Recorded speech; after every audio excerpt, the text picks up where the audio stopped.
Shalom. Shalom. Apa Welcome kabar? home. Welcome home, Pak. Iya, Pak Ishak. Terima kasih. Apa kabar ini teman-teman? Semuanya baik? Baik, sehat, Pak Surya. Ya, Senang shalom, Pak. bisa lihat Bapak Pak malam ini. Ya, shalom Pak Baktiar. Ada Pak Antonio juga. Saya lagi browsing ini. Sambil mendengarkan tadi kesaksiannya luar biasa sekali. Ada Pak Kelvin, Pak Haryadi, Ya, Pak Pak Surya. Denny. Shalom. Shalom. Oh, ada teman saya, sahabat saya, Pastor Richie Glenn. Ada Pak Shalom, Pak Santoso Surya. juga. Ya, ini semua di sini ini pengusaha dan profesional juga ya. Wah, luar biasa orang-orang yang dipakai Tuhan. Tapi Tuhan itu kan ngomong begini ya, aku adalah Allah Abraham, Ishak dan Yakub. Semuanya itu tiga-tiganya, Abraham juga pengusaha, Ishak juga pengusaha, Yakub pun juga begitu ya. Bahkan sampai Tuhan Yesus pun itu kalau di di Markus 6 ayat 3, orang-orang bilang begini, bukankah dia ini tukang kayu, bukan sudah tidak sebagai anak tukang kayu, tapi sudah menjadi tukang kayu. Artinya kalau di Israel dulu kan anak yang pertama itu nerusin bisnis bapaknya gitu ya. Jadi kalau bapaknya tukang kayu, anaknya juga kayu gitu. Paulus pun juga begitu. Dia juga membangun kemah. Kalau sekarang itu ya artinya seperti kontraktor rumah gitu ya, kontraktor rumah muda. Semuanya yang ya seperti sekarang ini yang kita kumpul barengan ini, itu semuanya adalah orang yang usaha sendiri. Kalau tidak berusaha ya susah makannya nanti. Jadi orang yang nggak benar gitu. Apapun bidang saudara itu pasti, mungkin Pak Baktiar juga seorang SH ya, juga usaha juga. Intinya adalah kita ini usahawan, orang yang usahawan. Senasib. Nah, saudara, saya tidak terlalu banyak masuk di dalam sesuatu yang teoritis ya, saudara. Saya dengar tadi kesaksiannya tentang yang siapa, saya lupa namanya itu, karena di WA di situ hanya ada nama Bersama Jaya atau apa itu. Iya, Pak Asyang, Pak Asyang. Oh, Pak Asyang, ya Pak Asyang. Itu luar biasa ya. Orang yang benar-benar dari masa lalunya yang begitu tough gitu, maksudnya orang yang banyak perbuatan yang tidak baik gitu ya, bisa dijamah oleh Tuhan menjadi sesuatu yang memberkati banyak orang. Sampai saya pun juga terkagum-kagum gitu ya.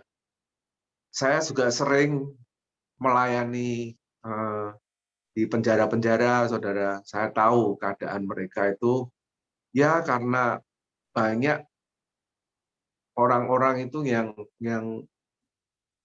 belum mengenal Tuhan, meninggalkan Tuhan, banyak semuanya itu yang oleh karena sistem yang membuat mereka juga seperti itu ya, korban-korban. Kalau saya katakan mereka itu korban sebenarnya. Dari apa? Dari segi orang tuanya, dari segi pendidikannya, dari masyarakatnya yang selalu berusaha menilai seseorang berdasarkan dari baik pendidikannya, tingkah lakunya, semuanya lah, sehingga orang yang di penjara ya susah diterima di masyarakat. Itu kenyataan hidup. Tapi kalau Pak Asyang ini bisa membangun sendiri sampai tidak membutuhkan bantuan, istilahnya bisa kerja sendiri, itu luar biasa. Luar biasa sekali, dari titik nol sampai menjadi itu usahanya juga tidak mudah, saudara. Nah, saudara, satu hal yang saya dapat beberapa waktu yang lalu itu kita ternyata perlu memperkatakan sesuatu yang positif untuk mendapatkan apa yang ditaruh Tuhan di dalam hati kita. Contohnya begini, saudara. Waktu Daud menghadapi Goliat, Goliat itu size-nya, ukurannya 2 kali lipat daripada Daud. Gede, dan dia punya background itu militer. Jadi dari muda dilatih militer, jago perang. Ya, ceritanya orang yang sangat diandalkan bangsa Filistin sampai dia bilang begini, nggak usah perang antara Filistin sama Israel, satu orang aja yang kamu hadapkan ke aku, kalau bisa ngalahkan aku, ya seluruh Filistin akan tunduk kepada kamu. Artinya seluruh Filistin, baik rajanya maupun apa itu, percaya sekali kalau yang namanya Goliat kalau perang pasti menang. Itu andalannya dia. Nah, datanglah Daud. Daud dia ngomong begini, ini siapa ini orang ini kok ngata-ngatain anak-anaknya Tuhan gitu ya. Nah, dia mulai datang ke Raja Saul waktu itu. Waktu itu rajanya masih Saul. Dia bilang begini, saya mau ngelawan itu namanya Goliat. Saul jawabannya begini, kamu masih muda, nggak punya training militer, badanmu kecil, semuanya itu tidak memungkinkan. Kamu pasti kalah. Tapi Daud ngomong, loh, singa sama beruang aja saya bisa mengalahkan dia, bisa mengalahkan binatang-binatang itu. Kakak-kakaknya ngomong, orang kamu tuh gembala domba cuma 2 atau 3. Istilahnya tuh asetnya sedikit, orang nggak ada yang nganggep sama sekali. Bapaknya sendiri aja tidak percaya sama dia. Waktu Samuel mau ngurapin salah satu anaknya menjadi raja, itu Daud dilupain karena Daud tuh badannya paling kecil, nggak punya background militer, kakak-kakaknya yang dimajuin duluan. Ternyata Tuhan itu memilih Daud. Nah, singkat cerita, waktu Daud menghadapi Goliat, saya yang kalau baca di Alkitab itu, dia waktu maju berperang, dia mengatakan begini, saudara. Kamu itu berperang dengan memakai pedang dan lembing. Artinya mengandalkan kekuatanmu sendiri. Tapi aku datang kepadamu, aku ini mengandalkan kuasa Tuhan. Pada hari ini juga aku akan memenggal kepala. Itu mungkin orang-orang yang sekitar di situ itu ada yang mencemoohin, ada yang nggak mungkin lah, wong rajanya kita aja ngomong dia nggak mungkin menang gitu. Pokoknya ini nggak bisa dianggap sebagai orang yang bisa melawan. Nah, kita tahu sejarahnya, saudara. Kalau Goliat itu benar-benar dikalahkan Daud dengan senjata yang tidak terduga. Tidak terduga, hanya dipakai apa itu namanya ketapel apa-apa, jadi dilempar seperti batu. Batunya itu adalah pelurunya. Sebenarnya ini kan sebuah gambaran yang akan terjadi masa depan peperangan itu tidak menggunakan pedang dan senjata-senjata yang ada di tangan, tapi sebenarnya menggunakan batu atau peluru. Istilahnya begitu. Senjata yang pada waktu itu kalau dilemparkan tidak bisa kelihatan karena saking cepatnya. Nah, sekarang peperangan di dunia ini sudah berubah. Semuanya arahnya ke sana, tidak nanti bakalnya ada cyber war, ya, peperangan di apa namanya secara cyber gitu semua. Saudara punya uang di bank, mendadak bisa kalau diapain gitu, dihack, bisa uangnya bisa pindah ke nama orang lain gitu segala ya. Ini arahnya akan ke sana.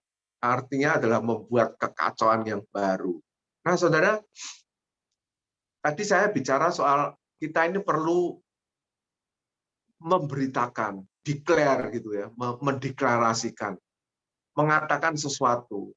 Dan pada waktu kita mengatakan sesuatu, itu somehow itu yang namanya kerajaan surga dengan seluruh kekuatannya itu bekerja, turut bekerja. Makanya ada firman yang mengatakan Allah turut bekerja dalam segala sesuatu untuk mendatangkan kebaikan. Nah, orang-orang yang beginilah ini kalau saya perhatikan di Alkitab ya saudara, itu yang bisa berhasil dengan luar biasa. Seperti kayak Abraham. Abraham waktu dia disuruh Tuhan untuk menyerahkan anaknya, Ishak namanya. Dan dibarengi 2 pembantu. Sampai mau ke Gunung Muria, Abraham mau begini sama 2 pembantunya. Kamu di sini jangan ikut naik. Kami berdua akan naik ke gunung situ, dan nanti kami akan balik lagi. Berdua. Jadi, walaupun dia diperintahkan untuk menyerahkan anaknya, tapi dia yakin yang namanya Tuhan itu tidak mempunyai rencana yang jelek di dalam kehidupan kita. Apalagi janji-janjinya sudah dipenuhi, itu tinggal kita jalanin lagi. Gitu. Jadi kalau saudara-saudara pernah mengalami kebaikan Tuhan, apa saja yang akan saudara hadapi, itu juga kebaikan yang sama, sebab Allah kita itu setia, yang akan menolong saudara.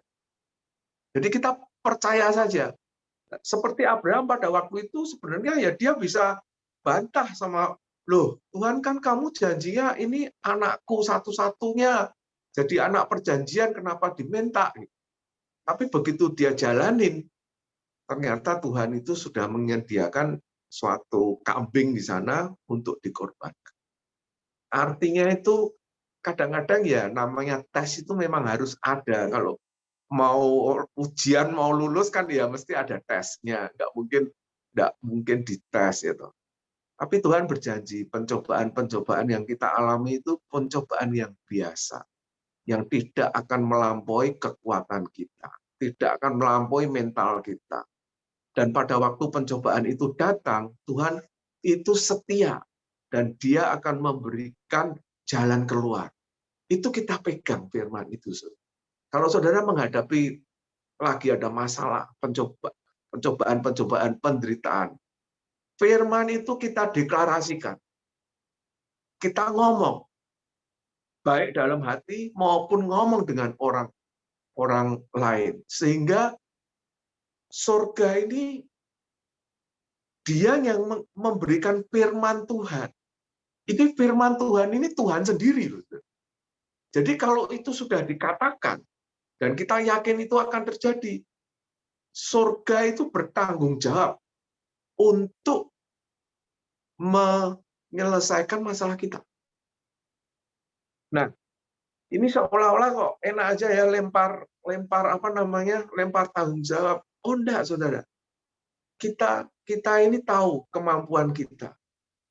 Kita kalau banyak kelemahan yang kita itu ada.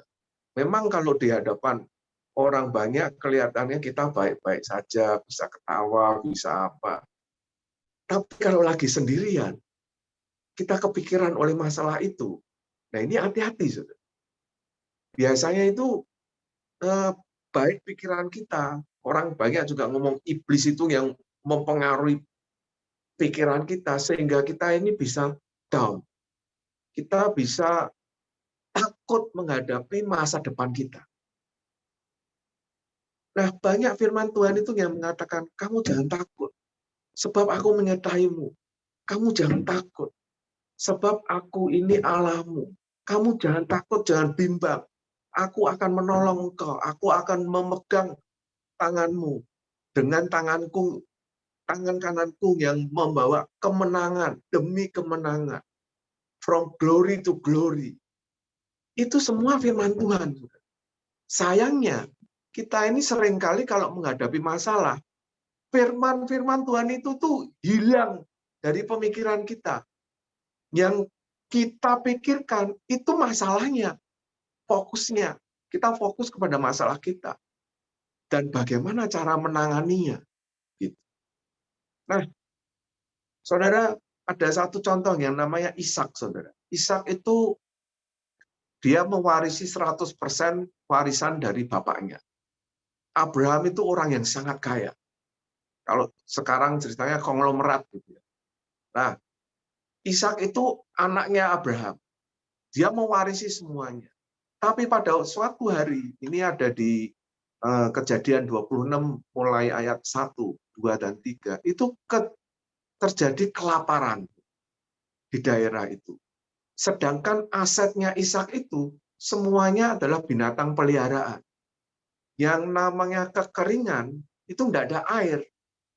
Nah, pasti banyak yang mati binatangnya. Pada beberapa saat kemudian, nggak banyak lah orang kalau nggak minum itu seminggu ya mati ya kira-kira. Atau mungkin sebulan maksimal. Binatang juga begitu. Kalau nggak makan masih bisa beberapa lama. Tapi kalau yang namanya tidak minum, itu susah sekali. Minum dari mana? Kekeringan. Nah, pada waktu itu, pasti yang namanya Ishak itu masih muda. Barusan mewarisi segalanya. Dia kurang pengalaman. Dia pasti tanya sama orang-orang. Pembantu-pembantunya dia, penasihat-penasihatnya dia. Dia tanya, ini kita ada masalah ini. Kekeringan. Terus bagaimana? How to solve the problem? Nah, orang-orang penasihat-penasihat ini bilang sama dia, itu gampang. Kita pergi ke Mesir aja. Di sana ada sungai Nil. Sungainya nggak pernah kering. Kita kalau sampai ke Mesir, kita selamat. Oh iya, make sense pikirnya Ishak. Wah, bener ini, masuk akal. Makanya Ishak ngikut ke sana. Tapi di tengah jalan Tuhan ngomong, kamu jangan balik ke Mesir. Kamu pergi ke namanya Gerar, tempat negara bangsa Filistin. Ishak itu bisa nurut sama Tuhan. Padahal dia, orang-orang sudah bilang semua, ahli-ahli ini bilang, kalau problem solvernya ada di Egypt, di Mesir. Tapi Ishak nurut sama Tuhan. Yang tidak pernah kelihatan. Susah loh, saudara. Saudara seringkali lebih nurut dari nasihat-nasihat orang daripada yang apa yang Tuhan katakan. Benar juga. Kemudian Ishak tinggal di sana, di Gerar. Dia mulai buat itu sumur-sumur yang dari bapaknya itu, yang sudah kering, sudah dikasih batu-batu, ditumpukin batu-batu. Mulai dibuka lagi batunya. Dikasih nama sumurnya. Ini sumur ini namanya. Mulai ada air. Wah, orang-orang pada ribut. Wah, ada airnya tuh. Diambil. Terus sumur kedua lagi, diambil lagi. Sampai dia dapat yang namanya sumur yang dikatakan dia Rehobot. Gitu. Nah, di sana Rehobot itu mulai berbual-bual. Akhirnya yang namanya Abimelek, itu rajanya itu, Raja Filistin itu, mulai baikan sama dia. Terus kemudian dia buka satu lagi sumur yang ada di Beersheba ya. Itu sangat menjadi daerah yang subur, saudara. Nah, saudara kalau di Google Map itu saudara akan lihat itu yang namanya Rehobot, terus ada Beersheba itu ya. Beersheba jauh lebih besar, saudara. Itu. Yang anehnya, saudara, semua sekelilingnya itu kayak padang gurun. Itu air dari mana itu ya? Sebelah baratnya itu adalah Laut Mediterania. Sebelah timurnya itu Laut Mati, asin. Dua-duanya asin. Di sini bisa keluar air yang berbual-bual yang tidak asin. Padahal semuanya kering. Kalau mata air di pegunungan sih masih masuk akal. Tapi ini dari mana? Sampai sekarang loh, saudara. Saudara kalau pergi ke Israel, saudara pergi ke Beersheba. Itu daerahnya bagus. Enggak masuk akal kalau dilihat dari geografi. Nah, di situ saya tuh melihat, wah, Tuhan itu kalau mau menolong kita, pertolongan Tuhan itu tidak hanya one case saja, satu kasus saja, tetapi akan merembet kemana-mana. Sehingga firman Tuhan yang mengatakan, aku akan memberikan kepadamu jauh lebih banyak daripada yang apa kamu doakan. Kita berdoa untuk kesembuhan, kita disembuhkan, plus kita diberkati bisnis kita. Plus kita dikasih klien-klien yang baru. Plus hubungan kita dengan istri kita, keluarga kita, anak kita diperbaikin semua. Wah, luar biasa, Saudara. Hanya doa masalahnya satu, tapi jawabannya itu semuanya diperbaikin semua.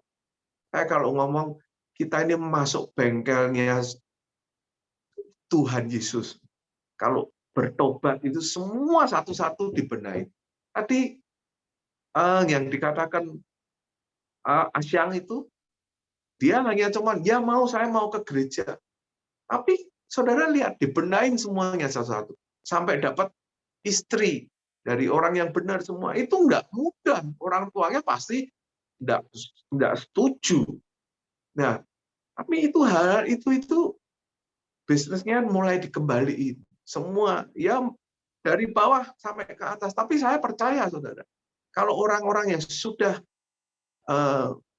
dipakai oleh Tuhan dan dia jalannya lurus gitu ya, tidak uang orang lain diambil segala macam-macam, itu pasti diberkati luar biasa. Saudara mau invest ke dia juga bagus itu. Saya aja mau.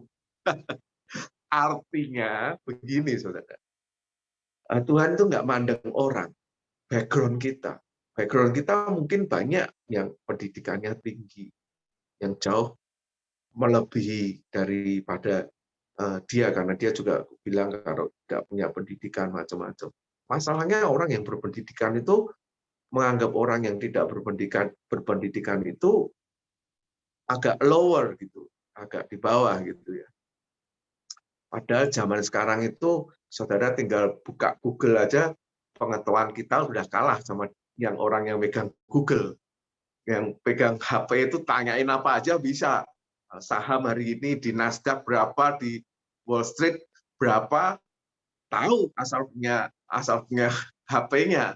Kita nggak tahu kalau nggak buka. Jadi artinya our knowledge itu banyak sumbernya yang dari Google. Jadi sebenarnya orang-orang yang dulu itu menganggap seperti super, sebenarnya orang biasa sekarang juga jadi super juga. Malah pembantu kita aja bisa pengetahuannya sama, bahkan lebih daripada itu. Semuanya ada di situ. Dulu kalau sakit sedikit, pergi ke dokter. Sekarang nggak perlu. Lihat aja obatnya apa, sakit batuk. Asal batuknya nggak jadinya ke COVID ya. Sakit batuk, ya sudah. Ada obatnya ini, ada obatnya itu. Nah, ini baru zaman sekarang, nanti tambah lama itu akan jauh lebih canggih lagi, saudara. Hal-hal seperti itu. Yang dikatakan seperti Pfizer, seperti Moderna ya, saudara tahu ya, itu mRNA ya, bukan seperti Sinovac ya. Dia kan merubah dari mengajarin sel kita supaya melawan. Itu luar biasa, saudara. Breakthrough itu harusnya Moderna sama Pfizer itu obatnya itu sebenarnya untuk melawan kanker. Jadi besok orang mungkin 10 tahun lagi orang kanker itu hanya disuntik aja sembuh. Karena kanker itu kan dari sel yang nggak benernya dari kita. Itu bisa dirubah sama obat ini menjadi sel yang bertobat, berubah sifatnya jadi benar lagi. Atau sel kita yang baik ini itu dikasih sesuatu sehingga sel yang baik ini menjadi ganas dan melawan sel kanker kita. Itu programnya sudah di situ. Saya di sini banyak belajar karena saya kena cancer toh. Saya datang ke sini, saya dokternya itu orangnya pinter ya saudara. Ya pinter karena saya nggak dalam bidang kedokteran ya. Jadi dia ngomongannya itu make sense sekali.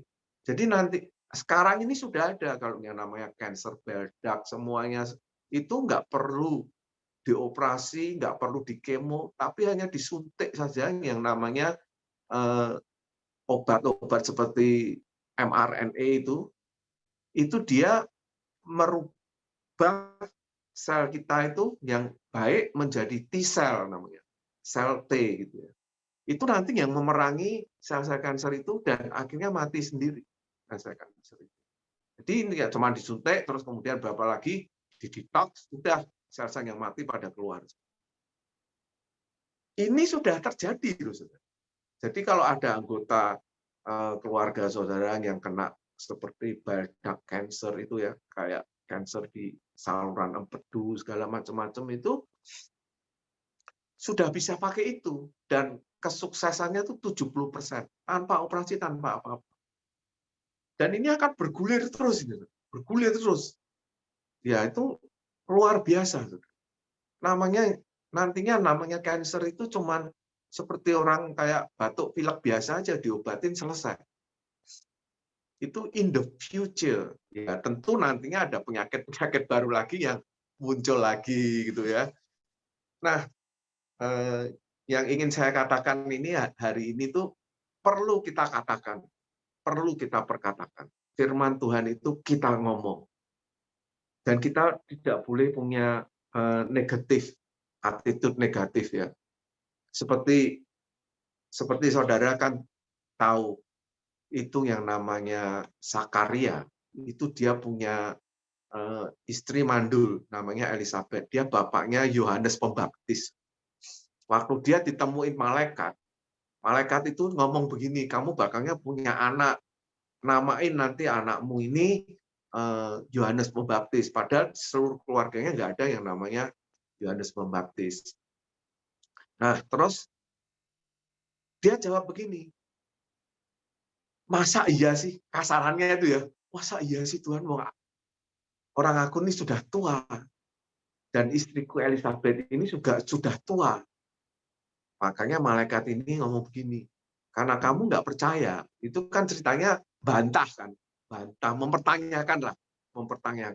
Karena kamu mempertanyakan dan tidak percaya, makanya kamu akan menjadi bisu sampai anak itu lahir. Yang di sini dipelajarin apa, Saudara? Kalau orang nggak percaya, ngomongannya itu negatif. Dan bisa nggak terjadi. Karena ngomongan kita. Iblis akan klaim, lo orangnya nggak percaya sama kamu kok. Gitu. Nah, ini Zakaria dia bilang begini, masa iya? Akhirnya dibuat bisu. Artinya apa? Sudah kamu nggak usah nggak ngomong, jangan ngomong. Nanti sampai kenyataannya jadi, yaitu lahir anak yang namanya Yohanes Pembaptis itu, kamu baru bisa ngomong. Jadi periode itu dilewatin. Nah, Tuhan itu sangat baik. Ikut campur dalam segala sesuatunya. Jadi kalau kita dibuat ada masalah, jangan kita komplain dulu. Ada berkat-berkat yang akan kita terima di balik masalah itu. Kita banyak ngucap syukur aja sama Tuhan. Nah, kalau Bunda Maria ditemuin malaikat yang sama, malaikat Gabriel pada waktu itu, dia bilang begini, aku ini adalah hamba Tuhan, terjadilah sesuai dengan apa yang Tuhan katakan. Terima dia. Padahal nggak masuk akal, mana ada sih orang perawan yang bisa hamil. Bayangin, zaman dulu tuh kalau orang perawan hamil, pasti dilemparin batu. Karena pasti orang nganggepnya, wah pasti ini selingkuh. Suaminya sendiri yang namanya Yusuf aja, dia ngomong, wah ini aku ceraiin aja lah istriku diam-diam. Coba kalau Yusufnya ngomong-ngomong, wah ini hamil ini, gini-gini. Dia pasti dilemparin batu. Tapi karena Tuhan itu turut campur, Yusuf dikasih hati dan diimpinin. Kamu itu bukan bapaknya anak itu. Bapaknya anak itu adalah yang maha tinggi. Allah Bapa. Dari perkataan itu menjadi manusia. Kalau manusia sebagai orang-orang laki-laki, kita kan ada prosesnya dari sperma ketemu ovum macam-macam jadi baby. Tapi ini dari the word, ya, kata-kata. Makanya saudara, kita perlu memperkatakan, walaupun tidak ada alasan untuk bisa mendapatkan itu. Ini iman bukan iman ngawur ya, saudara. Ya seperti Daud tadi, dia ngomong, aku bisa ngalahkan kamu. Karena Daud itu dikasih hati sama Tuhan. Kamu ngomong begini pasti jadi. Saudara, Tuhan itu pada hari penciptaan yang pertama, dia menciptakan apa? Let there be a light. Terjadilah yang namanya terang. Ya. Sinar.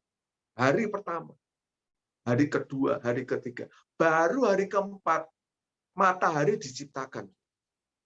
Setahu kita, seumur hidup kita, yang namanya sinar itu ya dari matahari. Pagi, siang itu.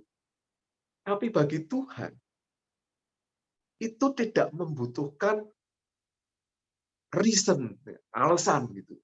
Dia kalau ngatain terang, ya terang. Nanti baru diciptain, kita nggak bisa ngomong, loh terangnya dari mana ini? Gini, bantah-bantah, nggak ada habisnya. Kita telan aja, ya terang, jalanin terang. Makanya kalau waktu saya pertama kali baca Alkitab, saya nggak bisa percaya. Karena saya orang berpendidikan.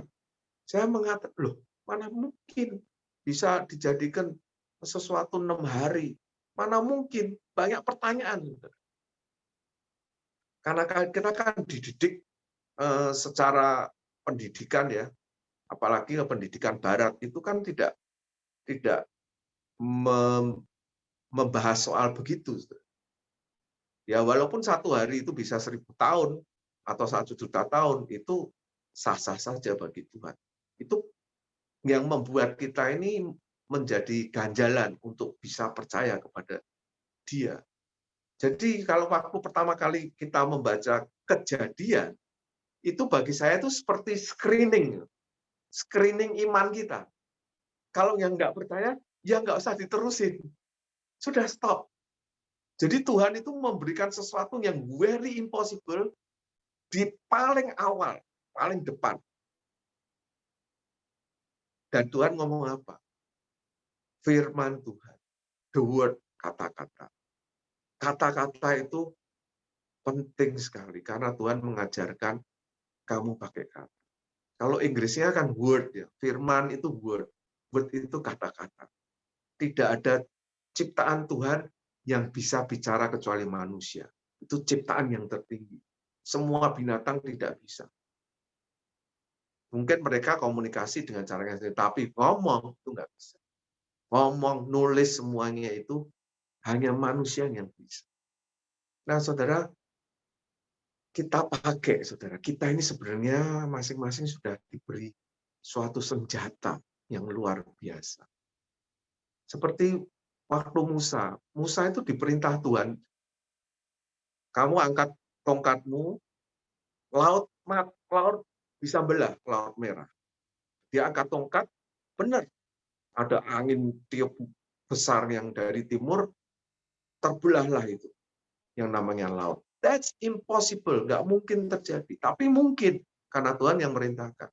Nah, Musa ini seumur hidupnya kerjanya, accomplishment-nya yang terbesar-besar itu cuma ngangkat tongkat. Kalau dia ngangkat tongkat, rakyatnya perang, menang. Tapi kalau tongkatnya turun, kalah. Diangkat lagi, menang. Itu dia. Nggak ada air, angkat tongkat, batu diketuk, keluar airnya. All the problem itu solve. semuanya. Hanya kerjanya angkat tongkat saja. Nah, suatu hari Tuhan itu ngajarin. Waktu bangsa Israel itu berontak, minta air, Tuhan bilang begini, kamu bicara kepada batu itu, maka batu itu akan mengeluarkan air. Tapi pikiran Musa itu masih kuno punya. Dia angkat tongkatnya, dia ketuk batunya 2 kali pakai tongkat. Airnya keluar. Tapi Tuhan tidak berkenan. Sehingga Musa tidak bisa masuk tanah perjanjian. Jadi apa? Tuhan itu mau ngajarin Musa. The most powerful weapon you have itu adalah kata-kata kita. Bukan tongkat, bukan apa yang bisa kelihatan, tapi yang tidak bisa kelihatan. Itulah senjata kita yang terampuh. Jadi saudara berkata-kata. Tuhan seringkali kalau nyembuhin orang, ngomong, sembuh. Waktu Lazarus mati, sudah 4 hari, dia cuma ngomong, Lazarus keluar. Keluar dia. Hanya dengan pakai kata. Nah saudara, ini omongan kita ini sangat berharga. Saudara. Makanya betul juga, kita harus jaga omongan kita. Mulai sekarang, jangan bicara soal negatif. Ya, ingat yang namanya Nuh, dia telanjang, anaknya yang namanya Ham melihat bapaknya telanjang, terus dia ngomong-ngomong sama keluarganya, pada waktu itu dunianya cuman ada berapa gelintir, 8 orang, yang ngomong sama satu adiknya, satu kakaknya. Terus Nuh itu berkata-kata untuk Yafet, untuk juga yang namanya Sem dan Ham. Yang 2 kata-katanya berkat. Yang 1 kutukan Ham. Itu benar-benar terkutuk. Sampai berapa ribu tahun yang namanya Ham itu terkutuk. Bayangin. Hati-hati dengan apa yang kita ngomongkan. Jadi kalau kita punya anak yang bandel, jangan ngomongin the bandel. Jangan. Goblok, jangan ngomongin goblok. Karena anak kalau goblok itu ya pastinya ya, kalau enggak dari bapaknya, dari mamanya. Itu namanya genetik. Gitu. Nah, kira-kira begitu. Jangan kita katain yang negatif. Kalau saudara pernah mengatakan negatif, saudara berkata di hadapan Tuhan, doa, cabut kata-kata itu. Dan mulai sekarang digantikan dengan yang positif. Pokoknya saudara lawan negatif bukan dengan negatif tapi positif. Paulus kan ngomong, kalahkanlah kejahatan dengan kebaikan. Kejahatan itu mulut kita ini jahat. Saudara. Nah, kita ini merubah menjadi baik. Nah, itu saja saudara. Perhatikan apa yang kita katakan.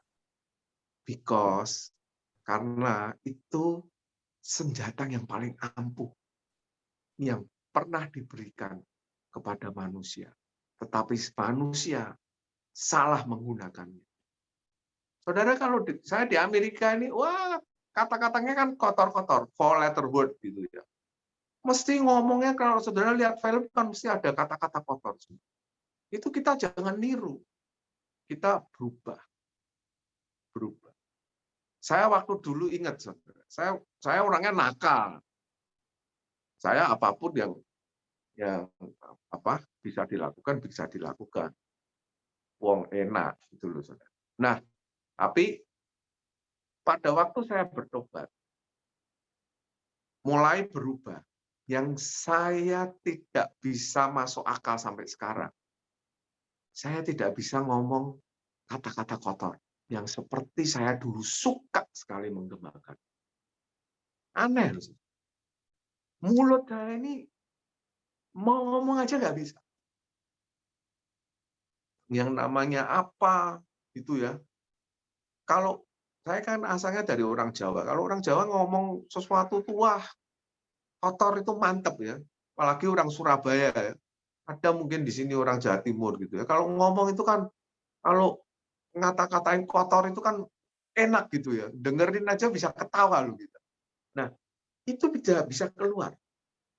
Jadi itu pertama kali yang Tuhan itu saya baru ingat ya. Oh iya, memang perkataan itu sangat penting. Sangat penting. Ya, ini hari ini baik ya saudara ya, saya bisa sharing kepada saudara.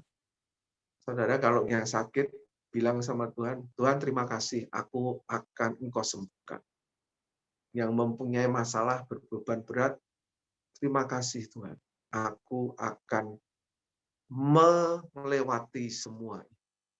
Yang mempunyai masalah problem keluarga, bicara sama Tuhan.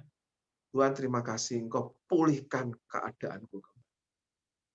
Biarlah yang orang-orang yang lemah itu mengatakan, aku ini kuat.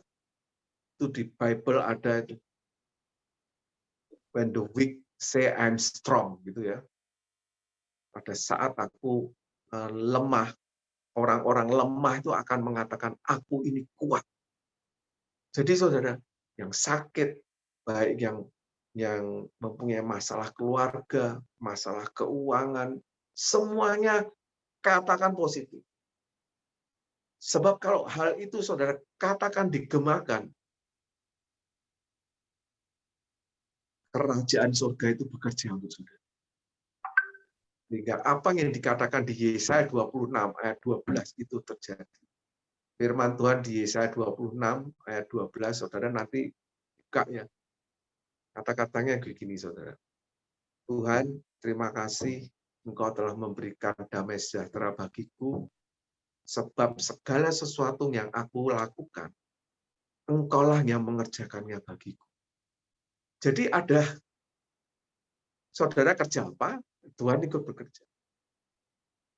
Allah turut bekerja dalam segala sesuatunya untuk mendatangkan. Yang penting attitude kita. Kita harus positif katakan.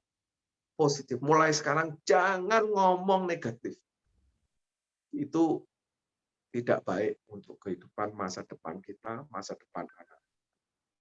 Dan jangan mengutuki keturunan kita, anak-anak kita. Apapun, siapapun dia kelakuannya seperti apapun, itu jangan saudara kutukin. Kalau saudara kutukin, saudara datang kepada Tuhan, minta ampun. Dan tentu juga minta ampun sama anaknya. Sorry anak, aku kutukin kamu. Itu susah bagi orang tua. Tapi itu bagian kita. You do your part, saudara mengerjakan bagian saudara. Tuhan akan mengerjakan bagian Tuhan. Yang tidak mungkin bisa saudara kerjakan. Anak yang bandel bisa nurut. Baik. Istri yang suka ngomel bisa menyenangkan hati saudara. Malah ngomongannya bisa lucu-lucu. Dan saudara dirubah hatinya. Saudara berubah hati. Yang negatif-negatif mulai dibuangin. Apalagi kita semua orang businessman di sini. Pengusaha. Namanya pengusaha. Banyak berhubungan dengan orang luar. Negatif-negatif itu pada masuk semua. Kata-kata negatif dari manapun, multimedia, baik orang, itu semua masuk. Dan kita percaya. Nah, itu masalahnya. Problem bagi kita. Iman itu diberikan supaya kita percaya kepada yang baik, yang benar, bukan kepada yang tidak baik. Nah, gitu saja, saudara. Ini sudah 7:30 kurang 10, berarti di sana 9:30 kurang 10. Ya, terima kasih. Terima kasih. Kepada Pak Ishak.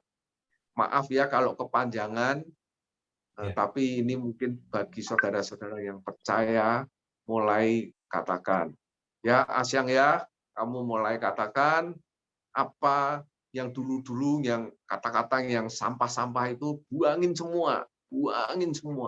Itu nanti kamu kerjakan bagianmu, Tuhan akan mengerjakan bagian dia. Dipulihkan semuanya. Kau akan diangkat menjadi orang yang semua orang tuh menghormati Asyang, ya. Jaga mulut kita. Doa. Amin. Doa. Terima kasih. Doa Pak Surya berdoa, habis itu doa. Oh, saya berdoa ya. Iya. Buat kita semua. Oke. Ya. Ayo kita buka hati bersama Tuhan. Terima kasih, kami mengucap syukur. Kiranya Engkau membuka hati kami ya Tuhan, sehingga firman ini yang dari Engkau ya Tuhan, hamba-Mu hanya hamba, seorang hamba yang tidak ada apa-apanya, yang berusaha menyampaikan, sebab Engkau memberikan pengetahuan dan pengertian di dalam hati hamba-Mu ya Tuhan. Kami sharingkan kepada teman-teman ini ya Tuhan. Sehingga siapa yang mendengar dan melakukannya, melakukan bagian mereka, Engkau akan melakukan bagian-Mu ya Tuhan. Sebab Engkau bertanggung jawab atas semua firman yang telah Engkau berikan kepada anak-anak. Berikan mereka hati supaya bisa percaya dan melakukannya. Sehingga mereka akan mengalami from glory to glory, dari kemuliaan menjadi kemuliaan. Dan semua kemuliaan itu hanya bagi-Mu Tuhan. Karena kami ini tidak ada apa-apanya sama sekali. Terima kasih Tuhan Yesus, Engkau berkati teman-teman kami ya Tuhan. Engkau berkati keluarga mereka, anak-anak mereka. Engkau berkati ya Tuhan. Apapun yang mereka buat, Engkau buat mereka berhasil ya Tuhan. Sebab mereka mengandalkan Engkau Tuhan Yesus. Terima kasih Tuhan, sertai mereka. Di dalam nama Tuhan Yesus kami mengucap syukur. Amin. Terima kasih Pak.